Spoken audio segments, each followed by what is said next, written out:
మరి ఈరోజు ఏక్ minute gun Bazar మరి చోటు గల్లీ అదేవిధంగా ఏదైతే కమ్యూనిటీ హాల్ ఉందో ఇక చుట్టుపక్కల ఉన్నటువంటి ఇల్లులన్నీ కూడా door to door campaigning Nivedita గారి ఆధ్వర్యంలో చేయడం జరిగింది.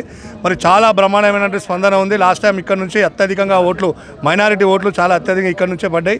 కాబట్టి ఈసారి కూడా మేమందరం కూడా భారీ మెజారిటీ ఇస్తామని చెప్పి వీళ్ళందరూ కూడా చాలా పెద్ద ఎత్తున ముందుకు వచ్చి మరి మేమే తప్పకుండా నివేదిత గారిని కూడా గెలిపిస్తామని చెప్పి, ఎందుకంటే కేసీఆర్ గారు వస్తేనే చాలా బ్రహ్మాండంగా ఉంటుందని చెప్పి మరి కాంగ్రెస్ వచ్చినప్పటి నుంచి ఏదైతే షాదీ ముబారక్ కానివ్వండి, మరి అదేవిధంగా రంజాన్ తోఫాలు కానివ్వండి, రంజాన్ ఏదైతే వాళ్ళకు విందు ఇస్తారో రంజాన్ విందు, అది కూడా ఇఫ్తార్ విందు కూడా మరి కాంగ్రెస్ ప్రభుత్వం వచ్చినాక బంద్ చేయడం జరిగింది.